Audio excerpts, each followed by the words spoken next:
नमस्कार, शाम की चाय और सुबह की तैयारी में आप सभी का स्वागत है। मैं हूं सुमित और बुधवार का दिन भारतीय बाजारों के लिए बढ़िया दिन आज कह सकते हैं। आज फर्स्ट हाफ से ही मार्केट्स ने at least mid cap small cap ने स्ट्रेंथ दिखा रखी थी और निफ्टी कंपैरिजन में जहां निफ्टी बैंक में रिकवरी थी, लेकिन mid cap index small cap index तो अच्छी रफ्तार के साथ कामकाज कर रहे थे।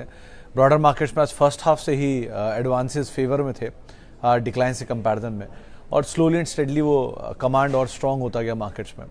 अच्छा मूव था आज पीएसयू इंडेक्स में, पीएसयू बास्केट में, पीएसयू बैंक्स में 1.5-2% के आसपास तेजी बनते हुए दिखाई पड़ी इस इंडेक्स में। और बाकी इंडेक्स रिलेटेड या अर्निंग्स रिलेटेड इम्पैक्ट्स आपको दिखाई पड़ेंगे।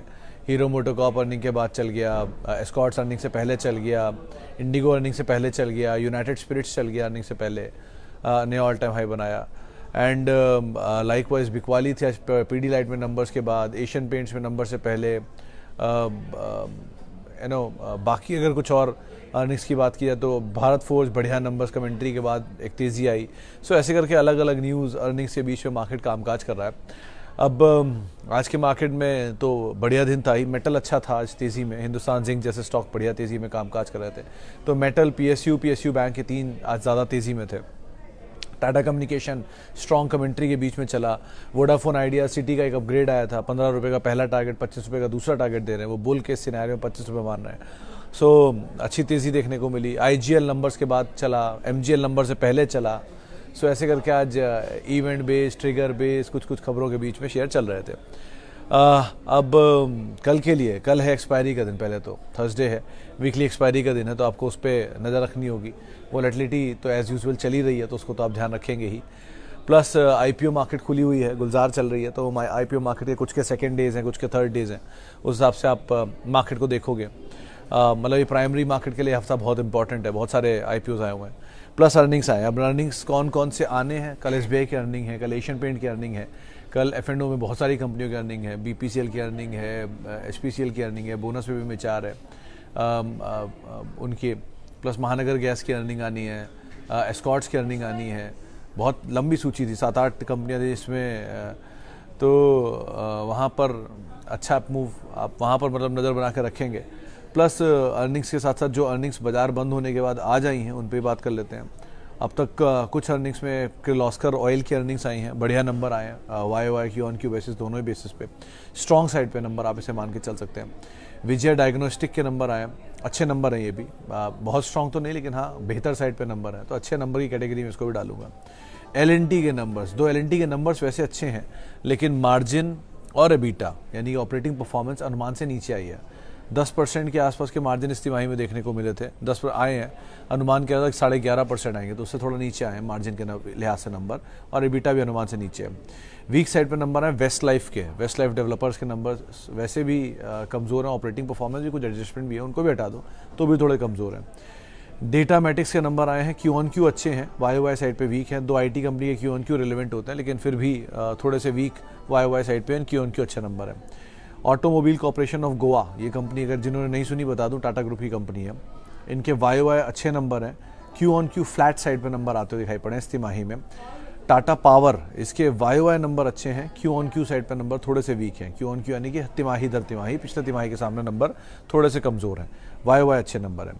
टीवीएस मोटर्स के वाई नंबर बहुत अच्छे हैं, क्यू ऑन क्यू नंबर इनके भी वीक है। हीरो मोटोकॉर्प में दोनों नंबर अच्छे आए थे, इसलिए इसमें रिएक्शन था इनके, लेकिन Q on Q number weak देखने को मिले। गोदरेज एग्रोवेट, वाई के नंबर बहुत अच्छे हैं, क्यू ऑन क्यू बेसिस पे नंबर थोड़े से वीक हैं। सीजनल तो होता नहीं ये कारोबार में कुछ अभी, लेकिन मतलब सर्दियाँ ज़्यादा अच्छी होती है second half of financial year, तो इसलिए भी आप कह लो कि सीजनैलिटी के हिसाब से भी थोड़ा सा वीक आया, तो क्यू ऑन क्यू वीक है, वाई साइड पे अच्छे नंबर हैं। इसके अलावा बीएससी के नंबर अभी आए हैं, वो नंबर मैंने पढ़े नहीं कैसे है, लेकिन नंबर बताता हूँ। मुनाफा 88 करोड़ से बढ़ के 106 करोड़ आया वाई, आय 260 करोड़ से बढ़ के 544 करोड़ आई है वाई, 15 रुपये पर शेयर का डिविडेंड का ऐलान भी इन्होंने किया है। बाकी डिटेल क्या है वो भी लौट के यहाँ से जाऊँगा तब देखूँगा क्या नंबर आए हैं। सो ये नंबर अब तक आ चुके हैं और इन नंबर्स का डिटेल आपको मैं बता चुका हूँ। अब सवाल जवाब का सिलसिला शुरू करेंगे और बातचीत करेंगे अलग अलग सवालों को लेके, जो कि अलग अलग माध्यमों से हमारे पास आते हैं। सो पहला सवाल जो आया है मेरे पास वो है जेएसडब्ल्यू एनर्जी में क्या करें। जेएसडब्ल्यू एनर्जी के नंबर्स कल आए थे, आज सुबह मैनेजमेंट भी थी, नंबर स्ट्रॉन्ग थे, मैनेजमेंट की कमेंट्री भी ठीक ठाक है, थोड़ा सा कूल ऑफ होने दीजिए, एंटर कर जाइए उसके बाद, और अगर आपके पास हैं तो आप होल्ड करिए, थोड़ा नीचे मिले तो और ऐड भी कर सकते हैं, लेकिन अभी के लिए एटलीस्ट आप होल्ड करिए। सर अगर चुनाव के नतीजों से पहले अच्छे भाव पे अच्छे स्टॉक्स मिलते हैं तो ऐड करने में हर्ज क्या है, हालांकि पोर्टफोलियो का साइज़ बढ़ता जा रहा है। देखिए कुमार साहब, ऐसे समझिए कि एक ज़माने में अगर मैं आपको बोलता 2100 पर रिलायंस ले लो, बहुत महंगा है, क्योंकि रिलायंस उस समय बहुत महंगा था, 2100 रुपये बहुत महंगा था। आज रिलायंस आपको 3400 रुपये मिल रहा है एडजस्टमेंट के बाद, वो जियो वाला एडजस्टमेंट जोड़ लूँ तो।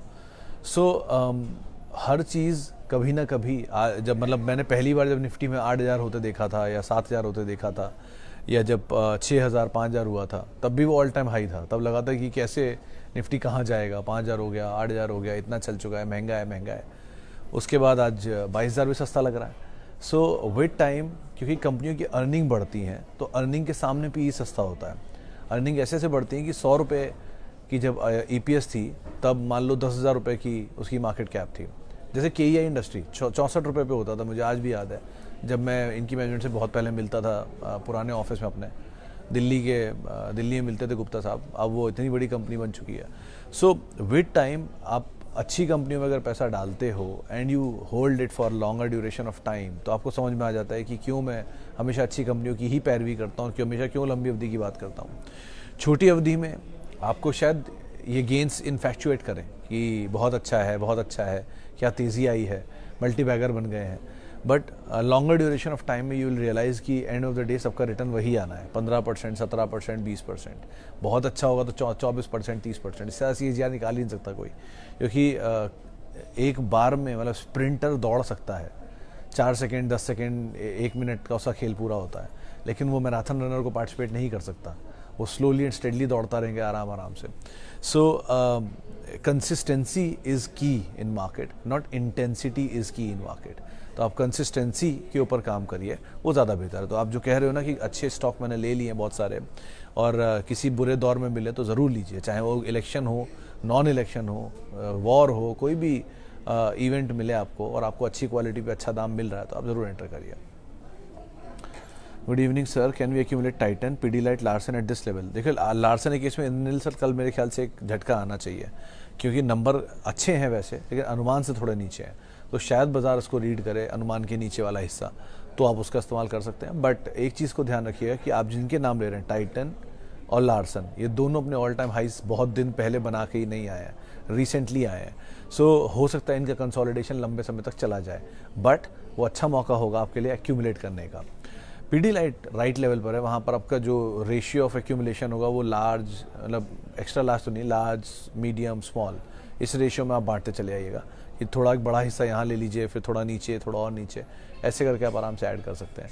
बट तीनों कंपनियों की क्वालिटी में कोई सवाल नहीं है, तीनों समय लेंगे तो अच्छा पैसा भी बना के दे सकते हैं। But they are good companies, stable companies, good business and for a longer duration of time obviously. Okay, what is your view on RHIM? I have loss of 10K। मेरे ख्याल से सर इसमें भी और नीचे आना चाहिए जैन साहब, थोड़ा महंगा है। लास्ट जो मैंने देखा था करीब 64 के मल्टीपल पे स्टॉक कामकाज कर रहा था, RHI, मैग्नेसिटा, दो कंपनी अच्छी है, मल्टीनेशनल जाइंट है, और प्रमोटर भी स्ट्रॉन्ग है, नंबर भी कंसिस्टेंट है, बट क्योंकि वो रिसेंटली चला बहुत है तो थोड़ा सा महंगे साइड पर है। तो अगर वो 60-65 के मल्टीपल के आसपास चल रहा था लास्ट 64 या 60 के मल्टीपल पे, तो थोड़ा सा और कूल ऑफ होने दीजिए, वो ज़्यादा बेहतर है। अभी के लिए एटलीस्ट यही करिए कि आप बने रहिए एंड जस्ट सी कैसे डेवलपमेंट्स गोइंग फॉरवर्ड होते हैं, उसके हिसाब से कॉल लीजिएगा। अभी के लिए आप एटलीस्ट होल्ड कर सकते हैं, बट ये ध्यान रखिए कहीं अगर मिड कैप स्मॉल कैप में सेल ऑफ आया तो थोड़ा ये कूल ऑफ हो सकता है, महंगे शेयर थोड़ा हल्के होंगे ही। PNB फ्यूचर क्या करें?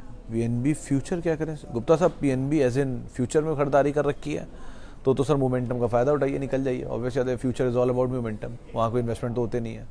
और अगर PNB को वैसे पूछ रहे शेयर में क्या करें, तो 10 साल के लेवल पर खड़ा है PNB। आपको बता दूं, मतलब वो लोग जो नहीं जानते, आज ही मैंने वो शीट शेयर की थी ना कि पिछले 10 साल में मोदी गवर्नमेंट की ड्यूरेशन में कौन कौन से PSU जो ज़ोरदार चले हैं।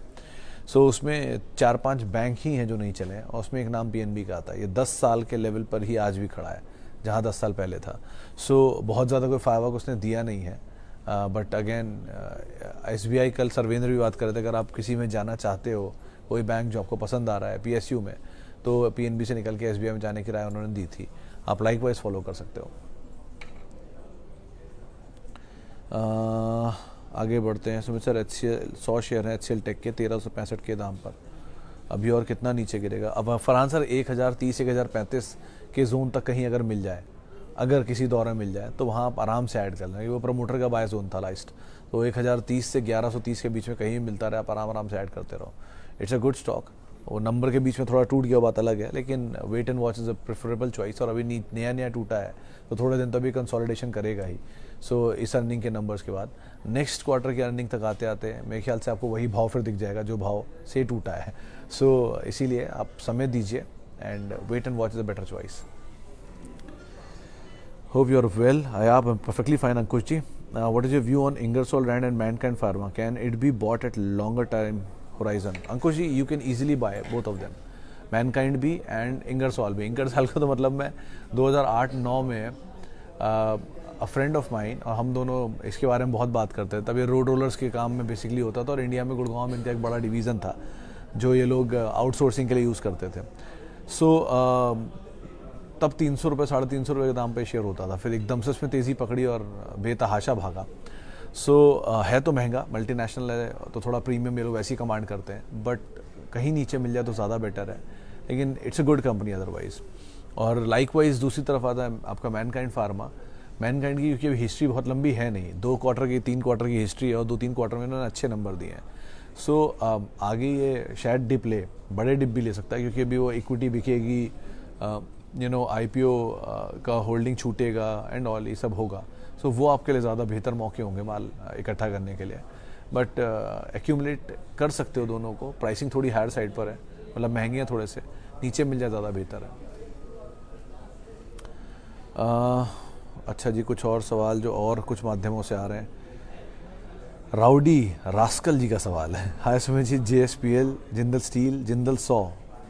JSPL और जिंदल स्टील तो सेम ही हुए ना, Jindal steel and power limited, ये फुल फॉर्म है उसका। एंड जिंदल 100 CMP पर ले सकते हैं क्या सर? JSPL केस में तो आप ये ध्यान रखना कि ये this works with a metal cycle.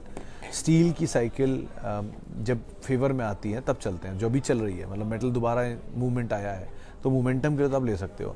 इनको आप ये सोच के मत लेना कि मैंने ले लूँगा और हमेशा के लिए मल्टीबैगर बन जाएंगे, या एक 10 साल के लिए ले लूँगा। कि मेटल या कमोडिटी बेस्ड जो भी स्टॉक्स होते हैं, beat rice, beat sugar, beat tea, beat rubber, beat poultries, and to an extend this metal का पूरा साइकिल। ये सब के सब किसी साइकिल में मूव करते हैं, फिर घूम के वहीं आ जाते हैं या थोड़े ऊपर नीचे रहते हैं। उस साइकिल में प्ले करने का एक तरीका होता है कि आप साइकिल के लोअर एंड पे खरीदें, ऊपर एंड पे बेचें। जब बिल्कुल पीक पे इनको कोई पूछ ना रहा हो तब ले लीजिए, जब दुनिया चलने लग जाए तो निकल जाइए। ऐसा कुछ होता है। तो आप अगर उस राइड को प्ले कर सकते हैं तो ठीक है। Jindal 100 on the contrary is into pipes, ductile pipes के अंदर वो कंपनी काम करती है। वैसे वैल्यू वाइज ठीक है, और आप उसको आराम से होल्ड भी कर सकते हो for a medium term. Better is Maharashtra seamless इसमें ऑब्वियसली।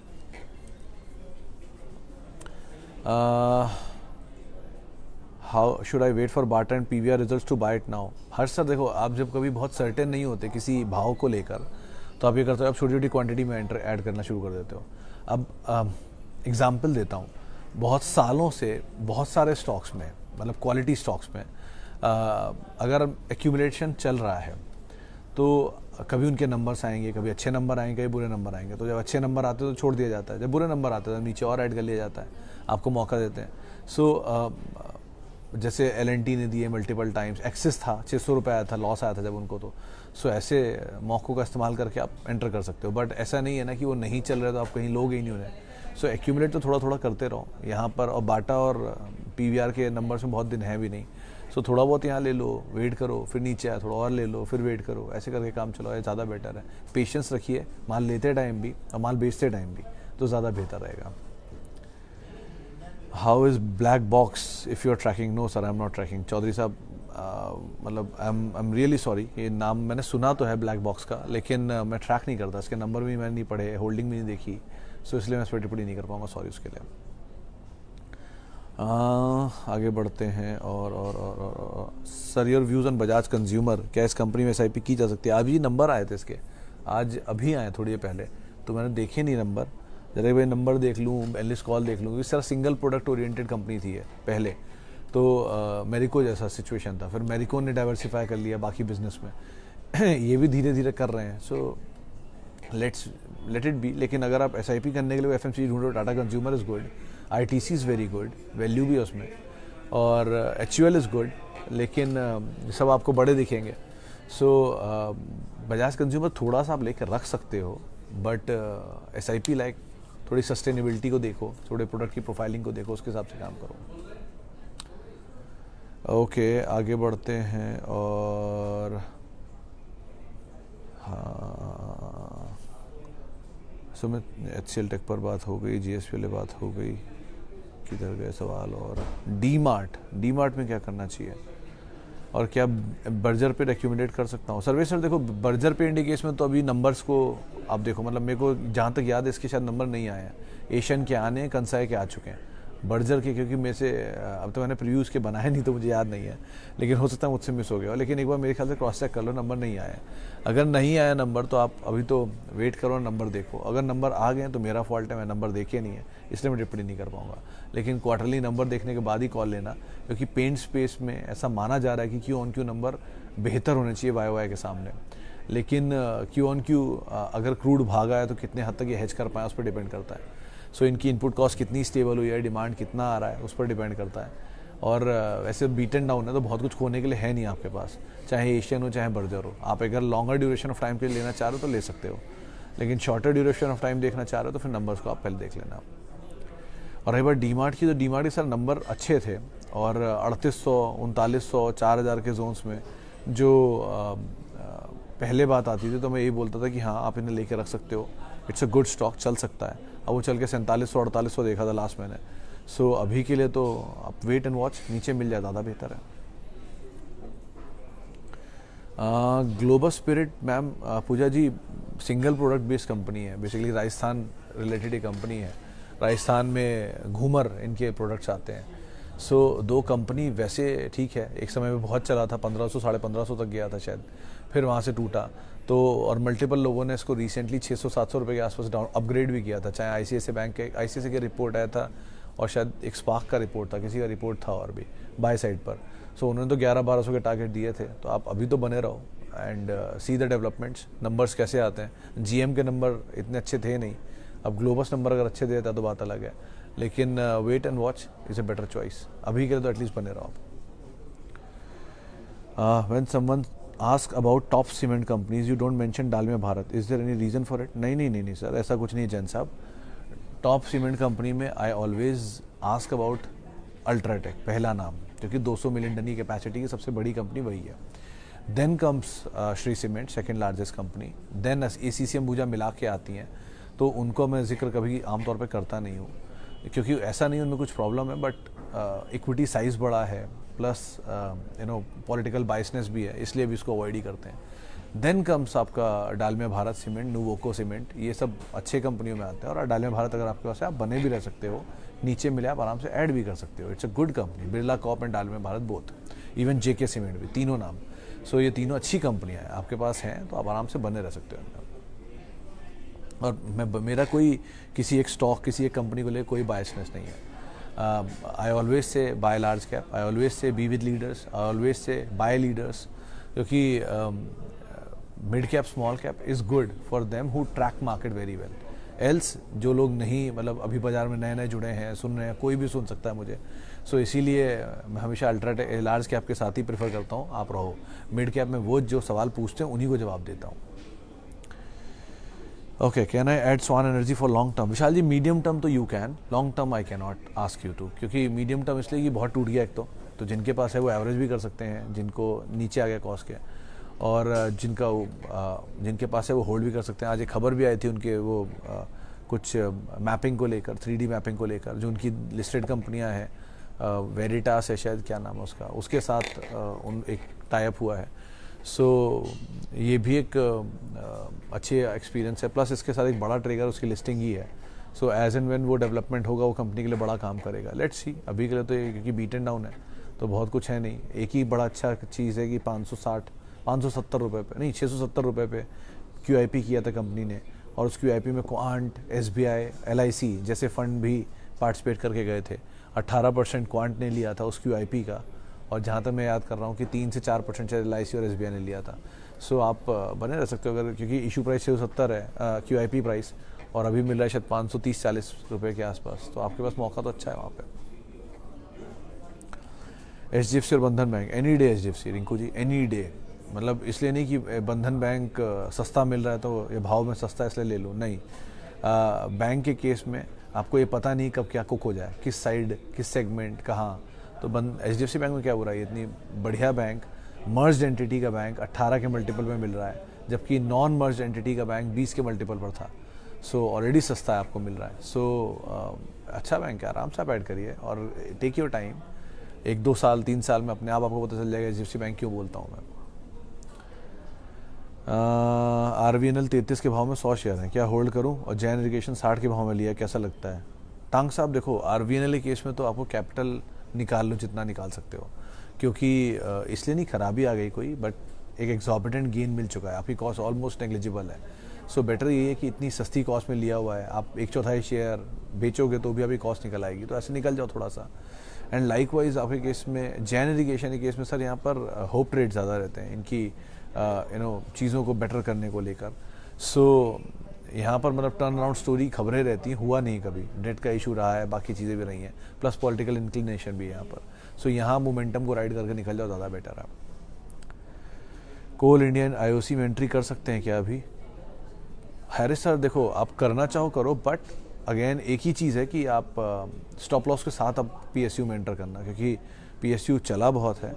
लाइकवाइज HL में भी सवाल आया प्रमोद गुप्ता साहब का। गुप्ता साहब आपके लिए भी यही बोलूँगा कि आप थोड़ा सा किसी भी PSU में अगर आप उतर रहे हो तो स्टॉप लॉस को साथ लेके आप उतरो, क्योंकि एक चीज़ एक बड़ी तेज़ी दिखा चुका है। सो उस बड़ी तेज़ी के बाद कहीं तो कूल ऑफ होगा ही। अब यहाँ हो, यहाँ से थोड़ा और ऊपर जाके हो, थोड़ा उसके और ऊपर जाके हो, ये सब पॉसिबिलिटी आएंगी, बट इसीलिए स्टॉप लॉस रख रहा हूँ। अगर स्टॉप लॉस नहीं कटा तो आप ट्रेल करते रहना, जहाँ तक तेज़ी मिलेगी आप फ़ायदा उठा लेना उसका, और कट गया तो बात ही अलग है फिर तो। सो इसीलिए थोड़ा डीप स्टॉप लॉस ले लो जितना आप झेल पाओ, लेकिन स्टॉप लॉस ज़रूर लेके चलना। आप any update on snowman as if now, मतलब स्नोमैन में क्या अपडेट सर? लॉन्ग है और अभी भी जो प्रोमोटर की बाय है वो कंटिन्यू है। सो एज ऑफ नाउ तो एज सच इसमें और कोई अपडेट आया नहीं। So wait and watch is the preferable choice. Number देखिए और प्रोमोटर की बाय देखिए, दो ही बड़े ट्रिगर है इसमें। 54 का स्टॉप लॉस है आपका, 59 एंड 54 का। चले फिलहाल अब इतने सवालों को शामिल करूंगा, माफ़ी, डायरेक्टर साहब 2-3 बार बोल चुके हैं मुझे, सॉरी। और उतने ही सवालों को शामिल करूंगा, माफ़ी उन सभी लोगों से इनसे बातचीत नहीं हो पाई। बहुत बहुत शुक्रिया उन सभी लोगों का जिन्होंने सवाल पूछा। आपसे मुलाकात होगी कल, और आप मेरे साथ जुड़ सकते हैं। @सुमित रिसर्च मेरा ट्विटर हैंडल है। CNBC आवाज़ के YouTube, Facebook, इंस्टा, किसी भी माध्यम से आप हमसे जुड़िए, और किसी भी निवेश से पहले अपने वित्तीय सलाहकार की राय ज़रूर ले लीजिए। नमस्कार।